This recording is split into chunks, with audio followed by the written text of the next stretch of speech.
That's China's internal matter.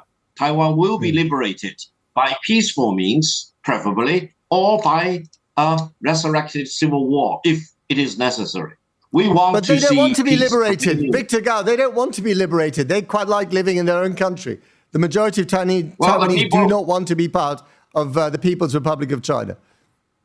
Well, the people in the Confederation did not want to join the Union, but President Lincoln decided otherwise. President Lincoln decided to bring them back to the Union with force if it is necessary. And this is exactly what the Union did against the Confederation. And that is the only logical conclusion for the relations between the Federation on the one side and the Confederation on the other side. The Confederation was defeated, and now they are very much part of the Union. And the United States, after the Civil War, has been one nation under God, indivisible. That is the truth for the United States. It will be the truth for China too.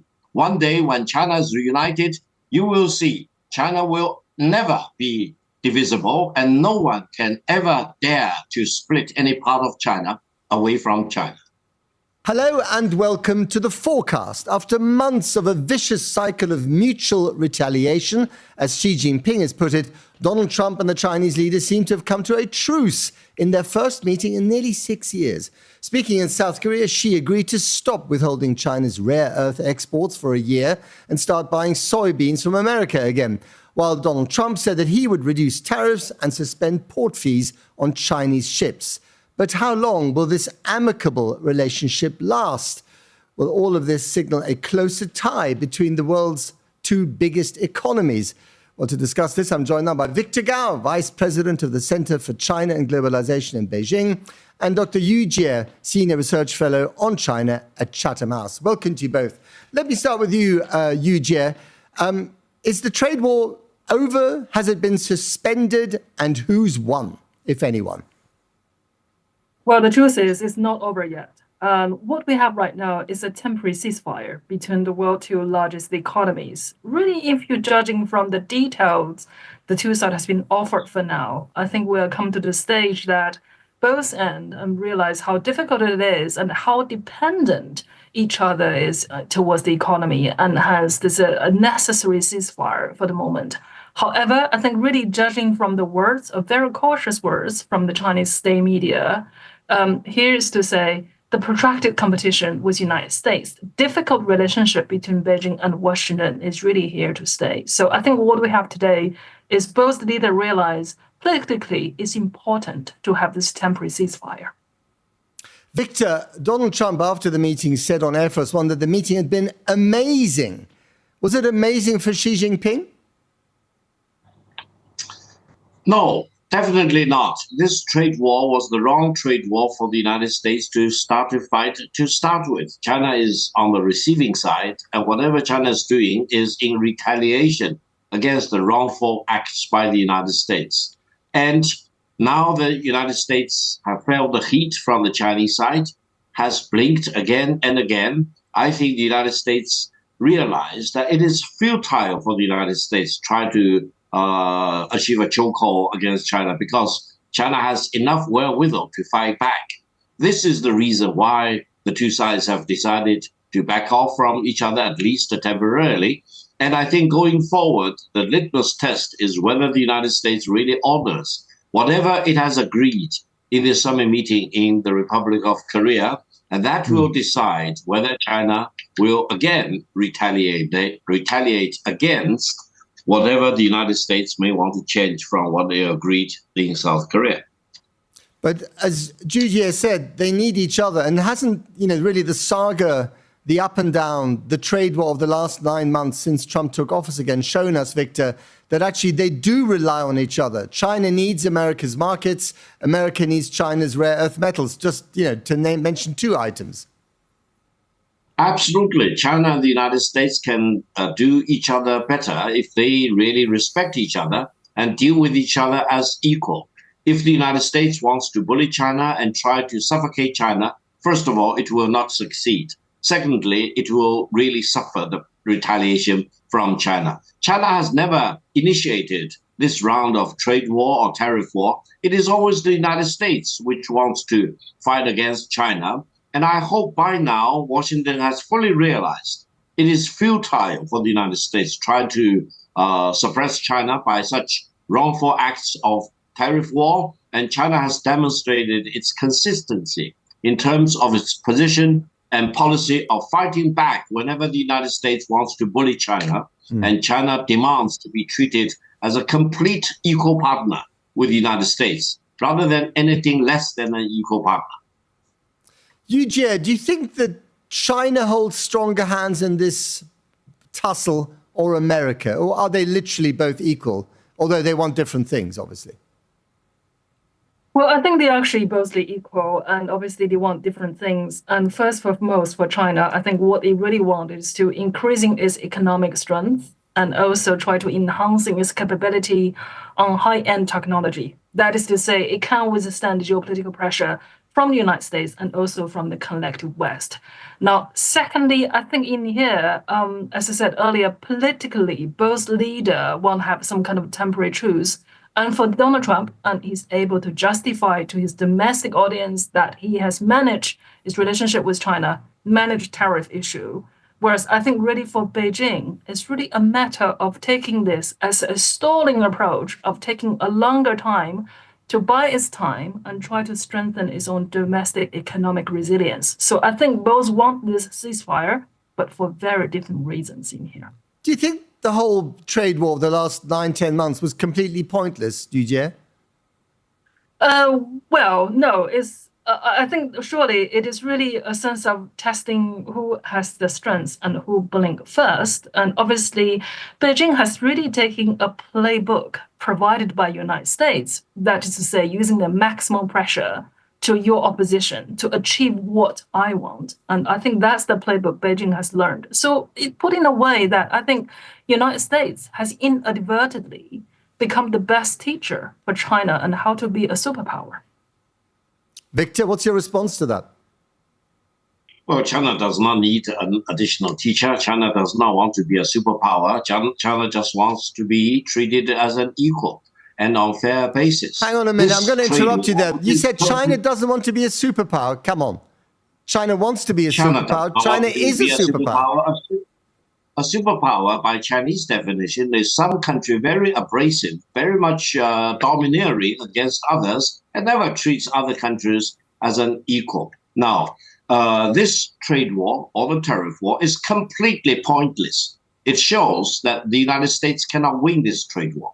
And I hope President Trump will tell the American people that it is the American people who will eventually pay the bulk of all the tariffs charged by the United States against all the other countries, including against China. China will never pay a single penny of the tariff charged by the United States against Chinese export to the United States. Therefore, I truly believe this trade war is really much ado about nothing. It demonstrates the United States doesn't care about free trade. It really wants to throw a wedge into free trade for what? For damaging and ruining its own reputation and respectability. How can you be so sure that China will... Go on, Yu Jie, please, weigh in. Sorry, if I may add in here, I mean, it's not to disregard or disagree with Dr. Gao in here. I think what we have in here right now is finally a G2 framework, and has been admitted by the United States. Really, I'm speaking from the evidence, from the tweet that has been sent to the White House this morning by saying the G2 meeting is about to start. So I think really after this few months of trade war, the United States certainly has treated China as that sense of undisputed equal. So I think that's what China they want. And I think that's what Dr. Gao was saying about regarding the respect. I think it's that respect element and what we have as of today. Victor Gao, you've been quite rude about America and its intentions in the trade war, but Donald Trump has been nothing but polite about your leader, Xi Jinping. He called him a strong leader, a great leader. Why doesn't Xi Jinping return the compliment? Why don't you return the compliment? I always have the highest respect for the American people and for the ingenuity and the creativity of the United States as a nation. Now, sometimes I'm critical of President Trump and his trade policies. That doesn't mean that Victor Gao has any lack of respect for the American people. Now, for President Trump, while I applaud the fact that he used the nice words, pleasant words about China for President Xi Jinping, we always need to watch whatever he walks, and we cannot purely depend on whatever he talks. Therefore, this is the time to see whether he talks the talk and walks the walk. And this will be the litmus test. I think, and my concern is that the greatest predictability in the world of today is the unpredictability of the United States. And the greatest certainty in the world of today is the uncertainty of the United States and, unfortunately, President Trump. There are many things that Americans admire about China. I myself was traveling through China for quite a long time in 1981, when it was a very, very different country. Now, so I've seen the extraordinary transformation of China. It's mind-blowing, literally. It's extraordinary. I wonder what you, Victor Gao, admire about America. Well, I have the highest admiration you can think about for the American people, for their creativity, resourcefulness, as well as for their great natural endowment and very unmatched geopolitical positions in the northern part of the United States. And I think whatever China is doing is trying its best to make the United States love peace more, rather than try to resort to war to solve any problem between with any other country. This is why China never looks down upon the United States, and China always wants to engage with the United States as an equal partner. And we truly believe that if China and the United States can set their sights on the same major issue in the world, there will be nothing in this world which cannot be resolved for our mutual benefit, as well as for the benefit of mankind as a whole. Jujie, Victor Gao loves to talk about, China and peace and how it's a peace-loving country that wants to spread peace around the world. But when you look at China's military buildup, which is also extraordinary, especially its naval buildup in the region, what story does that tell you? Well, there's plenty of stories in here. I think for the first layer is really that sense of China's obsession regarding neighboring countries, because this is the country share a border with 14 different countries, and obviously having secure border and to be paired with the modern army, and I think that's absolutely necessary. Now, secondly, I think also given Chinese foreign policy's obsession towards sovereignty and territorial integrity, so when it comes to issues related to Taiwan, and when it comes to issues related to South China Sea, of course, and China will show a very assertive stance on that. So I think it's just the way how the Chinese foreign policy and also the military conduct is operate as it is today. And of course, I think for many, and particularly among the G7 countries, when I look at this, and they would consider this probably bring more fear than admiration regarding China's military capability. What do you think China wants to do with its military capability? What's the end goal here, Jujie? Well, the end goal is really about deterrence, to win a war without fighting. If we come back to a month ago with that gigantic military parade to be put forward at Tiananmen Square, and one thing has been quite clear is that the message has been clear there, and that China does have the capability when it comes to the military competition with the United States or with the others. However, whether China decided to use it, that's an entirely different matter. Victor Gao, is that this parade of military hardware that we saw in Beijing, is the language that comes out of your leader, Xi Jinping, is that about respect? Is it about fear? Is it about domination in the region? What's it about?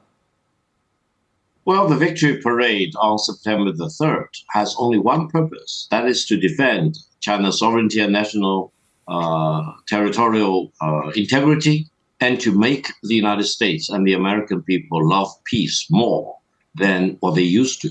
And this is the only purpose. China's national defense is not a measure up against any of our neighboring countries. It is a measuring up against only one country, that is the United States. And the only purpose of measuring up against the United States is to make sure that the United States will love peace and will no longer be happy to move to the gun and shoot from the hip, especially not vis-a-vis China. That's the only purpose.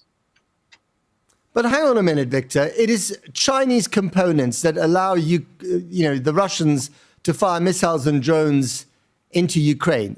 China could stop the war in Ukraine today if Xi Jinping picked up the phone to Vladimir Putin and said, we can be the best of friends, but you cannot wage this war. He has refused to do that. He has met Vladimir Putin together with the North Korean leader at that parade on the 3rd of September. I mean, these are not exactly peace-loving signals, are they? You are wrong, with due respect. If China supplies weapons to the Russian side, Russia would have won the war overnight.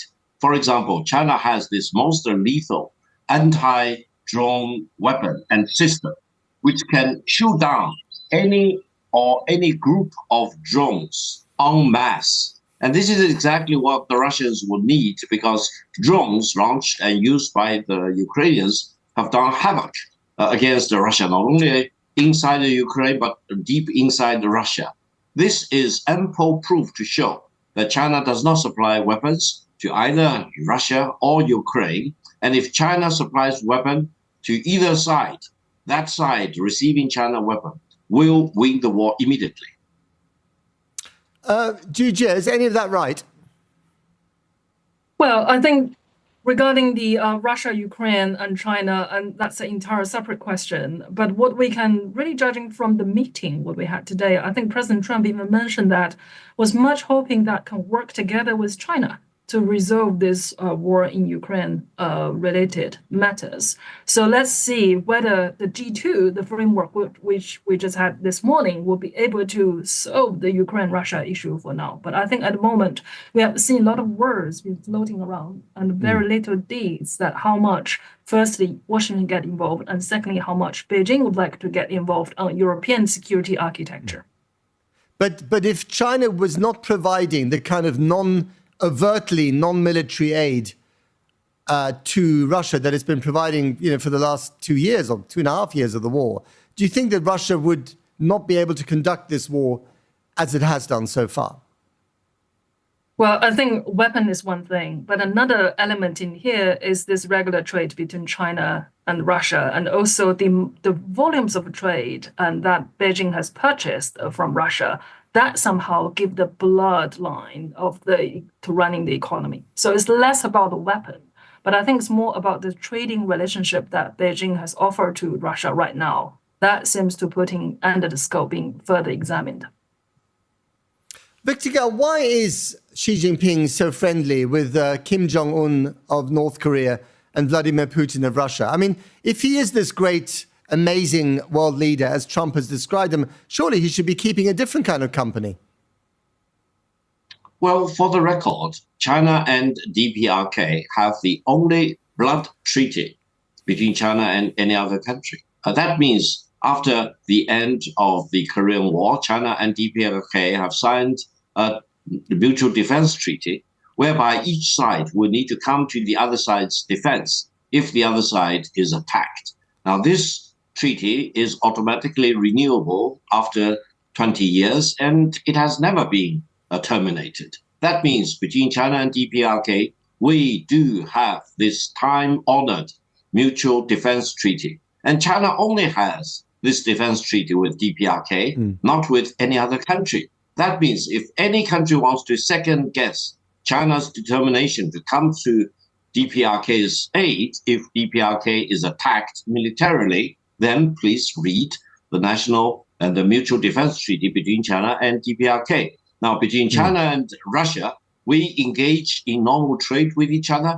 China will never allow any other country to disapprove or to disqualify China from engaging with any other country, including Russia, in normal trade relations, unless it is being blocked by the United Nations Security Council. That is the only litmus test. China does not allow any sanction imposed by any other country except the sanctions blessed by the United Nations Security Council.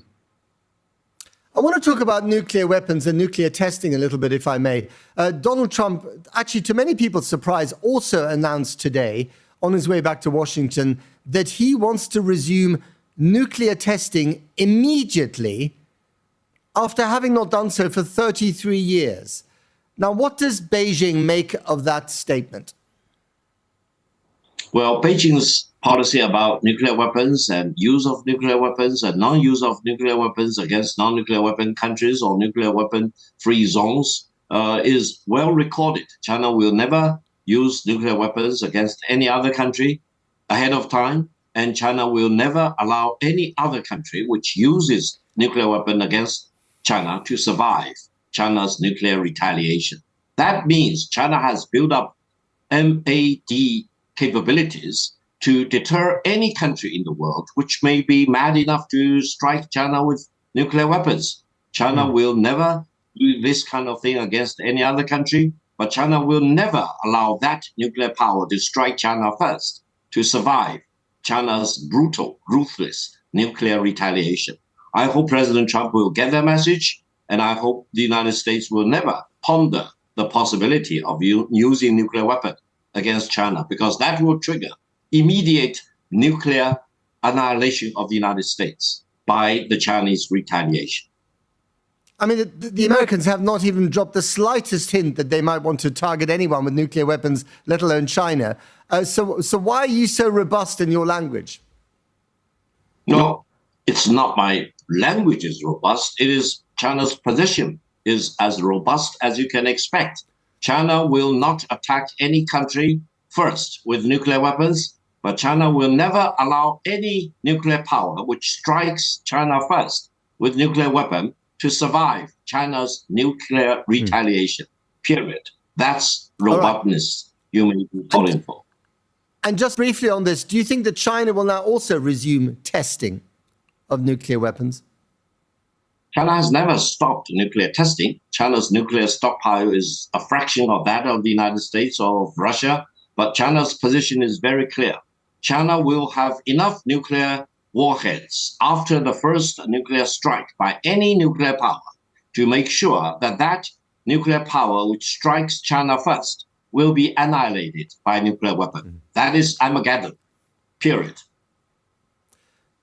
Well, beyond the mountain, I think, I'd just like to adding on this element in here. So while we're talking about DPRK, while we're talking about China, and we also talk about Russia and Moscow earlier, I think one of the biggest worry Beijing would have right now at this moment is that a close ties between the DPRK and Russia does not serve China's interests very well. Now, having both surrounded by nuclear neighbors, and China's policy obviously is to not rule out, firstly, by not using the nuclear. However, I think these things need to be said that what Russia and DPRK has been doing is not something at Beijing's best interest at the moment. Okay, let's move on to, I want to get back to the trade relationship between America and China, which is, at the heart of the meeting that we had today.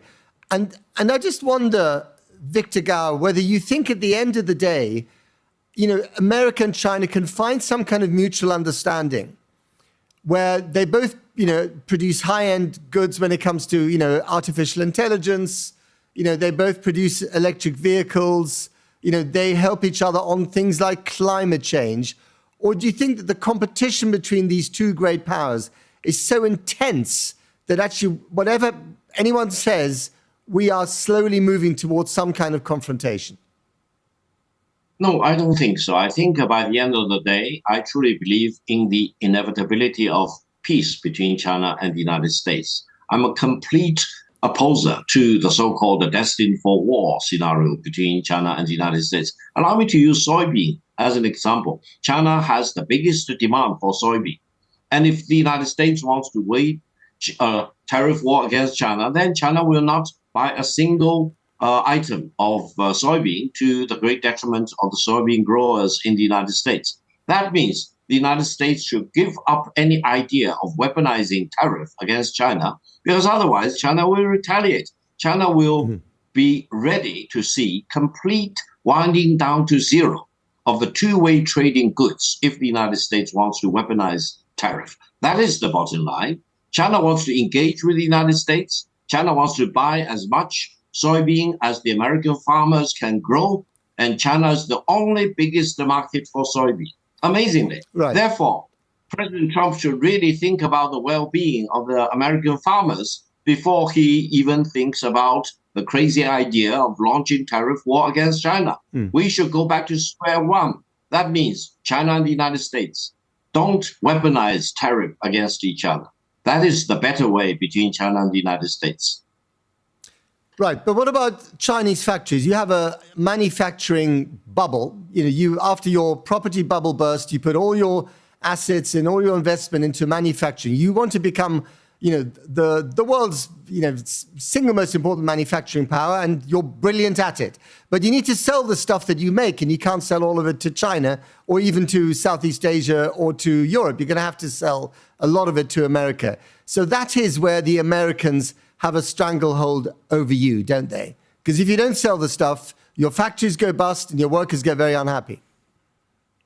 With due respect, I completely disagree with you, sir. Why? Because the United States has been calling for decoupling for at least 7 or 8 years. Do you think China will not prepare for that extreme situation? China's fully prepared if the United States really wants to decouple from China. Meaning there will be no more trade between China and the United States if that's what the United States wants to see. And China will be fully prepared. Do you know what we are talking about now? We are talking about landing persons on the moon ahead of any other country. We are talking about fusion technology to generate power without limit and bring the benefits to the 8 billion people in the world. We are talking about deep space, deep sea. We are talking about everything to be enabled by AI. We are not talking about producing toys or garments or textiles or shoes anymore. We are talking really about the cutting edge technology, the breakthrough that mankind can think about. That will be the stabilizing factor for the Chinese economic growth. I don't think there is any other country in the world which is so focused on what we call new qualitative productivity, which is a tongue twister, but which means you generate productivity through technological breakthroughs. That's what China is focused upon now. All right, Jujie, do you buy what Victor is selling? Just to putting this, not the tongue twister, but the new terms on the economic terms that Beijing has defined, putting it aside, I think what we have seen so far, really, again, judging from the readouts we have from both ends today, is actually United States is promising to invest more in China. And that is actually not reducing the dependency, but actually increasing the dependency between China and the United States. And if we're talking about market behavior, and what the United States has been asking China to purchasing extra soybeans, that is actually a market distortion. That is not actually something that follow the market economy. So whether China is willing to do that, that is up to Beijing to decide on the one hand. Then I think on the other hand, Beijing has already learned from the sense of unpredictability and also the economic behavior that's set up by the Trump administration. So what Beijing has decided is not to putting all the eggs in one basket. I think equally United States is playing on a similar strategy in here to not overly dependent on China. And likewise, I think European Union does the same thing. So I think what we have right now is every single country, major economies in the world, they all become so inward looking. And it has led into the situation where we are today. So it's less of the dependency, but it's more about setting the fortress and how can I protect oneself. Okay. Just finally, I want to spend a minute or two talking about Taiwan. First, you, Jujie. Taiwan, as far as I can gather, didn't come up at all in the meeting. And certainly there was nothing in the official readout about Taiwan. Does that surprise you? No, it's not surprising me at all. I think really judging from the results and also judging from the mood with the United States, that obviously Taiwan is a major issue between the two. And then that's probably the fundamental agreement between the Beijing and the United States back to 1979 when they formally established the diplomatic relations. So I think any major changes regarding Taiwan, firstly, that would require to have some at least foundational level of trust between Beijing and Washington. At the moment, I do not see that trust actually exist. And secondly, there are China hawks around the Trump administration and who deliberately looking for changes in status towards Taiwan. So I think really for Donald Trump himself, and he's not really willing to making a very bold move for that. Victor Gao, final question to you. Do you think if your government were to encroach on Taiwan militarily, either through a naval blockade or an invasion, and we know that Xi Jinping is on the record for saying that he wants Taiwan to be reunified, as he put it, with the motherland at some stage before he leaves office. Do you think that President Trump, should he be in the White House at the time, will sit by and do nothing, or will he intervene and use American power to stop you? First of all, let's be honest. The real status of the relations across the two sides of the Taiwan Strait is the unfinished civil war back in 1949. So if China really moves to achieve unification or liberation of Taiwan, it is the resurrection of the unfinished civil war. Do you really think the United States or President Trump or anyone else in the White House want to be involved in a civil war between the two sides of the Taiwan Strait? That's number one. I'm completely ruling that option out on the table. Secondly, the status of Taiwan being part of China is carved in stone in the Cairo Declaration and the Potsdam Proclamation. No one can change that. Whether you want to try that or not, that's another matter, but you can never change the final verdict of history in the Cairo Declaration and the Potsdam Proclamation, meaning China is completely on the right side of history. If we want to have another civil war to finish the unfinished civil war back in 1949, that's China's internal matter. Taiwan will be liberated by peaceful means, preferably, or by a resurrected civil war, if it is necessary. We want but to they don't want to be liberated. Continue. Victor Gao, they don't want to be liberated. They quite like living in their own country. The majority of Taiwanese do not want to be part of the People's Republic of China. Well, the people in the Confederation did not want to join the Union. But President Lincoln decided otherwise. President Lincoln decided to bring them back to the Union with force if it is necessary. And this is exactly what the Union did against the Confederation. And that is the only logical conclusion for the relations between the Federation on the one side and the Confederation on the other side. The Confederation was defeated. And now they are very much part of the Union. And the United States, after the Civil War, has been one nation under God, indivisible. That is the truth for the United States. It will be the truth for China too. One day when China is reunited, you will see China will never be divisible, and no one can ever dare to split any part of China away from China. Very quick one to you, Zhu, to finish the podcast. In how many years from now do you expect Beijing to make a move on Taiwan? Well, I think we have the second centenary goal. So at some point, 2049, it will have to be resolved one way or another. Let me put in here. That's quite a long time frame. I think Xi Jinping would probably like it to be done sooner rather than later. Thanks very much to both of you. Victor Gao, who stayed up late for us in Beijing. Thank you very much indeed. And Dr. Zhu Jie, Dr. Gao and Dr. Zhu Jie in London. Thanks to you as well. That's it for this episode of The Forecast. Until next time, goodbye. 大家好，欢迎来到烽火的频道。